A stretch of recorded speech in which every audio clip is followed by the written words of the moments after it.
मोहब्बत के नजरिए याद रखता हूँ, मुश्किल में जो काम आए वो रिश्ते याद रखता हूँ। अगर मैं हद से बढ़ता हूँ, नताइश खुद ही सहता हूँ। नताइश पे जो बदले हैं वो चेहरे याद रखता हूँ। और सुनो साहब, अगर मैं ज़र्फ रखता हूँ तो अना भी है पास मेरे। मैं बातें भूल भी जाऊं तो लहजे याद रखता हूँ। आदाब, मैं तारिक आजमी हूँ, आप देख रहे हैं PNN 24। वर्ष 2025 गुजरता जा रहा है और चंद लम्हे ही बचे हुए हैं। हो सकता है कि जब आप वीडियो ये देख रहे हो तो 2025 गुज़िश्ता लम्हों का वक्त हो चुका हो और 2026 शुरू हो चुका हो। तो चलिए साहब, अंग्रेजों के नव वर्ष की हम आपको हिंदी में हार्दिक शुभकामनाएं देते हैं कि आपके लिए वर्ष 2026 हर तरीके से सफल और सुखमय रहे। आज वर्ष 2025 का हमारा ये आखिरी वीडियो है। आखिरी वीडियो में आज हम उस चीज का तस्करा करते चलेंगे कि एक साल के अंदर हमारी क्या उपलब्धि रही और क्या कुछ हमने नताइज झेली। उपलब्धियों के बारे में अगर बात करेंगे तो हमने उन दबे कुचलों की आवाजों को उठाने का पूरा प्रयास किया, जिन आवाजों को वक्त की रफ्तार में गोदी मीडिया आपके सामने कुचल करके पेश कर देती है। हमने मुस्लिम समाज के अधिकारों की बात किया तो दालमंडी के चौड़ीकरण में जद में आने वाले दुकानदारों और मकान स्वामियों की भी बात किया कि उनकी बदहाली किस तरीके की होगी। नताइश की अगर बात करें तो मध्य प्रदेश के पुलिस के द्वारा कोडीन माफिया शुभम जायसवाल के एक बेहतरीन बिछाए हुए जाल के तहत मुझे NDPS के मामले में फंसाया गया और 62 दिन तक मुझे जेल काटना पड़ा। कई हमारे पाठकों ने मुझे व्यक्तिगत मैसेज करके मेरी गिरफ्तारी के संबंध में मुझसे जानना चाहा था, तो सबसे पहले इस वीडियो की शुरुआत हम उसी से करते हैं। देखिए, एक चीज समझिए, हिंदू हृदय सम्राट बनना बहुत आसान काम है, मगर हाँ, मुश्किल काम यह होता है कि जो दबा वर्ग है उनकी आवाज को उठा सके। दक्षिणपंथी संगठनों ने हमेशा हमें निशाने पे रहा। बनारस के जितने भी दक्षिणपंथी संगठन है या उनके विचारधारा के लोग हैं, उनके मैं निशाने पे रहा। ज्ञानवापी मस्जिद के मुद्दे को लेकर के जब मुस्लिम पक्ष की आवाज को दबा दिया गया और एक तरफा सिर्फ और सिर्फ मंदिर पक्ष की आवाजों को दिखाया गया, तो आपका PNN 24 न्यूज पहला ऐसा जो है YouTube चैनल था जिसने मुस्लिम पक्ष की आवाजों को मुखरता के साथ दिखाया। कई लोगों ने हमसे कहा कि मैं सिर्फ मुस्लिम पक्ष क्यों दिखा रहा हूं। हमारा जवाब था, 26 नेशनल मीडिया हाउसेस और सारे अखबार मिलकर के एक पक्ष की बातों को दिखा रहे हैं और जो दूसरा निरीह पक्ष है उसकी बातों को कोई नहीं दिखा रहा, तो हम दिखा देते, क्या फर्क पड़ता है। गोदी मीडिया के पेट में दर्द हुई क्योंकि आखिर में उनको मजबूरी पड़ गई कि दोनों पक्षों की बातों को उनको रखना पड़ गया और मुस्लिम पक्ष की बातों को रखना पड़ गया। दक्षिणपंथी संगठनों के मैं निशाने पे आ गया, यही नहीं, गोदी मीडिया के भी निशाने पे आ गया।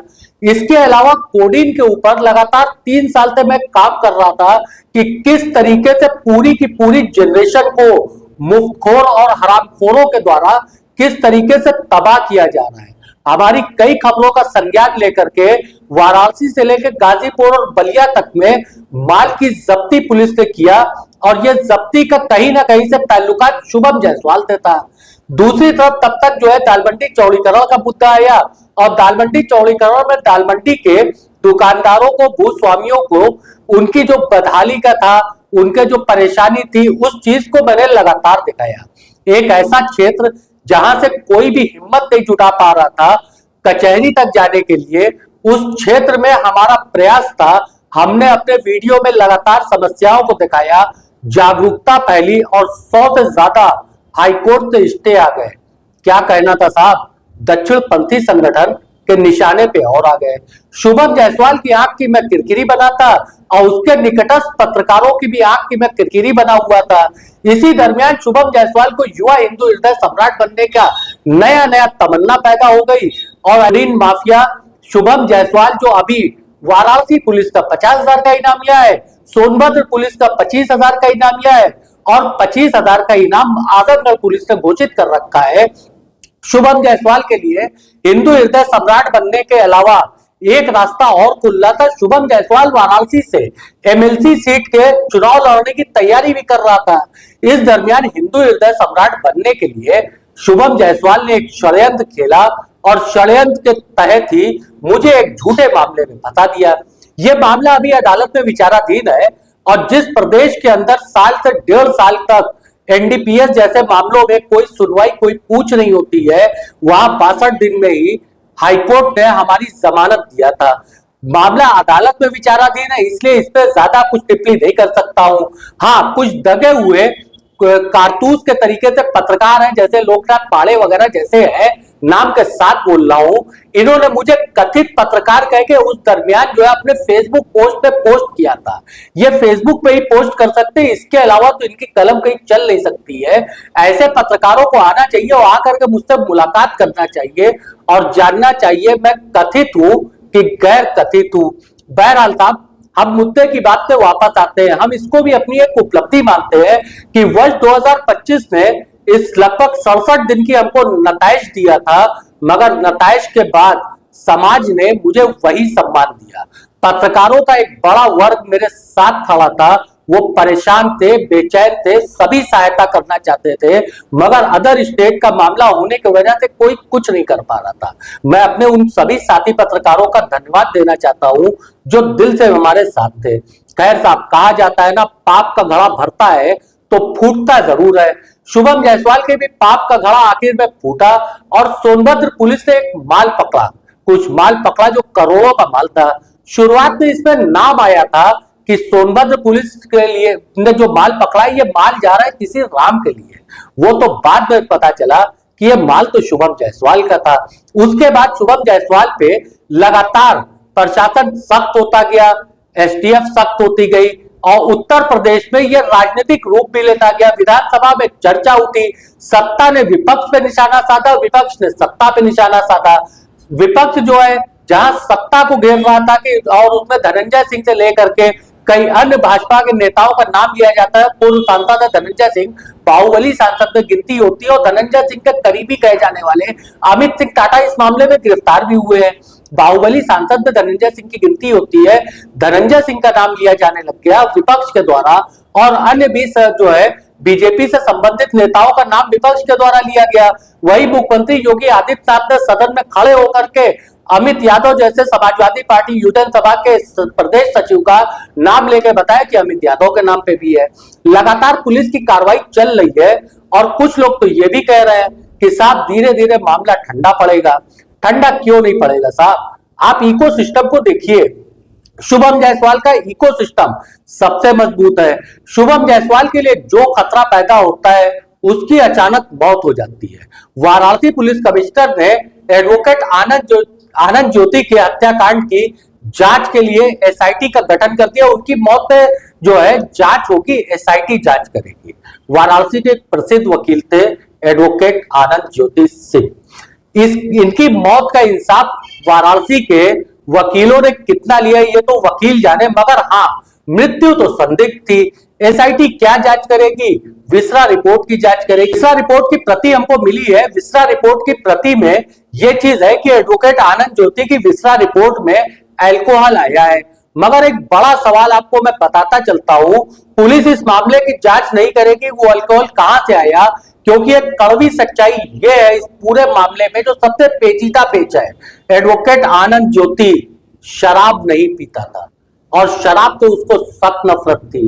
आनंद ज्योति कभी शुभम जायसवाल के करीबी हुआ करते थे, बाद में विवाद हुआ था और अचानक मौत भी इस तरीके की जिसमें दिखाया जाता है, विस्रा में आता है कि एडवोकेट आनंद ज्योति के विस्रा में शराब का, अल्कोहल का पार्ट मिला है। तो क्या एसआईटी इस मामले की जांच करेगी कि जो इंसान शराब पीता ही नहीं था, शराब से नफरत थी, उस इंसान के विस्रा में अल्कोहल कहां से आ रहा है? शायद हो, शायद ना हो। इकोसिस्टम शुभम जायसवाल का बहुत मजबूत है, आपको इस बात को मानना पड़ेगा। इकोसिस्टम तो इतना ज्यादा मजबूत है कि एक ट्रांसपोर्टर की आप तस्वीर अपने जो है स्क्रीन पे देख रहे होंगे, ये ट्रांसपोर्टर जो है अब मृत हो चुके हैं। नवंबर में 2025 में इनकी मौत हो गई थी और इस स्क्रीन पे आप देख रहे हैं इस नौजवान का जो नाम था, इसका नाम था सूरज सिंह। बिहार के मधेपुरा गांव का रहने वाला था। रामकटोरा पे इसका ट्रांसपोर्ट था। ट्रांसपोर्ट का नाम था विंध्याचल एक्सप्रेस करियर। और सबसे मजेदार बात आपको इसमें एक पेचीदा बात बताता हूं। एक संदिग्ध परिस्थिति में माई टेबल नाम के विनायक प्लाजा के 5वें फ्लोर पे माई टेबल बार है वाराणसी के विनायक प्लाजा पे, वहां से गिर करके मौत होती है। विनायक प्लाजा के बाहर इनको जो है मृत अवस्था में पाया जाता है। इनके परिवार ने आरोप लगाया माई टेबल के मैनेजर और बाउंसर्स पे हत्या का, मगर हाँ हमारे सूत्र बताते हैं कि मृतक सूरज सिंह के ट्रांसपोर्ट का बहुत करीबी संबंध शुभम जायसवाल से था और अचानक ये भी मौत होती है। अचानक एडवोकेट आनंद ज्योति की भी मौत होती है। वैसे एक बात और बताता चलूं, अचानक एक मौत और भी होती है फरवरी 2022 में, जिसको विभूति हत्याकांड के नाम से जाना जाता है। मर्डर का केस फाइल होता है और इस मर्डर केस में पुलिस ने रोड एक्सीडेंट की चार्जशीट लगाई है। मामला अदालत में विचाराधीन है। विभूति के संबंध में बताते चले, विभूति सिंह की बहन है रश्मि श्वेता। रश्मि श्वेता आज भी इस मामले में संघर्ष कर रही है। पिछले दिनों रश्मि श्वेता ने अपने फेसबुक पोस्ट में कोडिन माफिया शुभम जायसवाल के साथी एक पत्रकार की एक तस्वीर डाल दिया। साहब ऐसा लगा जैसे बर्रे के छत्ते में किसी ने गुम्मा फेंक करके मार दिया हो। तेज तर्रार पत्रकार है श्वेता रश्मि, उन्होंने ये तस्वीर डाला, कई तरीके की छवि की बात होने लग गई और छवि की बिगाड़ने की बात होने लग गई। साहब एक तस्वीर तो हमारे पास भी है।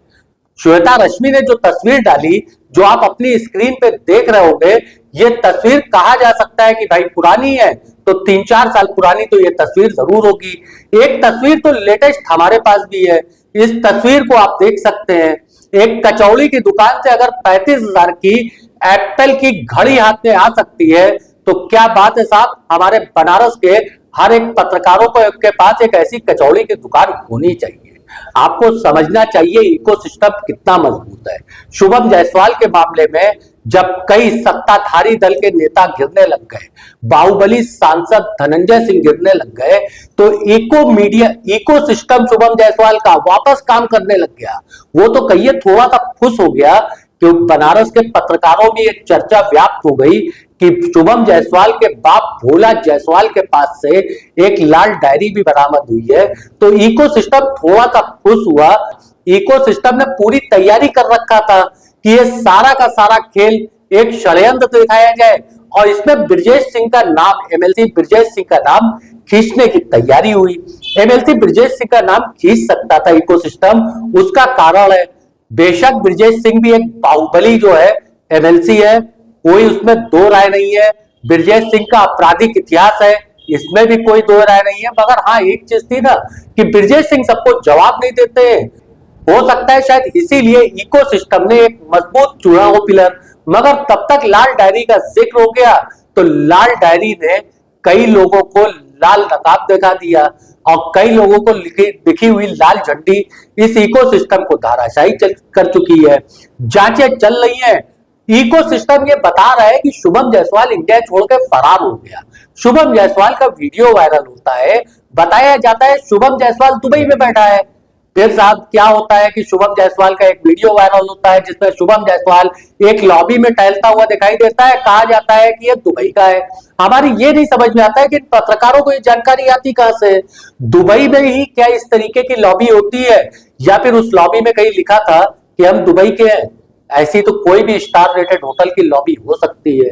अब आजकल एक नई जानकारी निकल के सामने आ रही है। इकोसिस्टम बता रहा है कि शुभम जायसवाल नेपाल भाग गया, शुभम जायसवाल के साथी नेपाल भाग गए। साहब ये भी इकोसिस्टम है, उन पत्रकारों के विशेष सूत्र होंगे।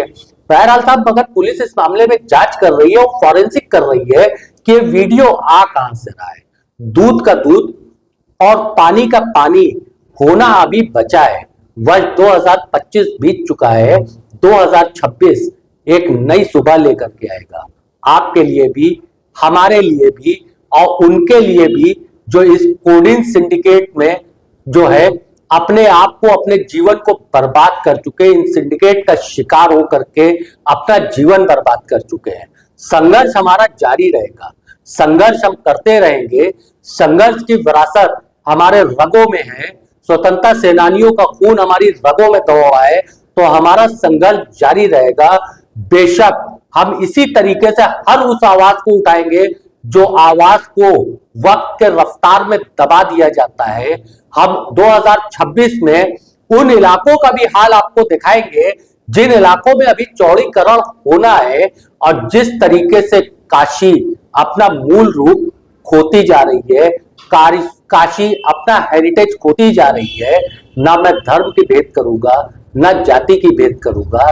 साहब हम तो वो हैं कि हम इंसानियत का तकाजा देखते, इंसानों का पता करते, इंसानों को मानते हैं, इंसानियत की बात करूंगा। बेशक आप हमारी खबरों को अगर पसंद आती है तो लाइक करिए, शेयर करिए, अपने नजरिए को कमेंट बॉक्स में डालिए। हमको आपके नजरिए का इंतजार रहता है। हमारा वीडियो अगर पसंद आता है आप हमारे चैनल को सब्सक्राइब करें, और अगर आप हमको कॉर्पोरेट दबाव से मुक्त रखना चाहते हैं तो ज्वाइन बटन दबाइए। एक बार फिर से अंग्रेजों के नए वर्ष की आपको हिंदी में हार्दिक शुभकामनाएं दे रहा हूं, और मैं बार बार इस चीज को दोहरा रहा हूं क्योंकि अजीब टाइप का माहौल चल रहा है। कभी मजार के बाहर बैठ करके लोग हनुमान चालीसा पढ़ने लगते हैं। अब तो साहब 25 दिसंबर को पता चला कि चर्च के बाहर भी हनुमान चालीसा पढ़ा जा चुका है।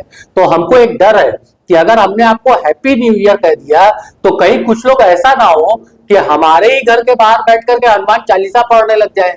तो हमको भी भाई पढ़ना पड़ेगा, जय हनुमान ज्ञान गुण सागर, जय कपित्यु लोक उजागर। तो इसीलिए एक बार फिर आपको अंग्रेजों के नव वर्ष की हिंदी में हार्दिक शुभकामनाएं। मैं तारिक आजमी, अल्लाह हाफिज।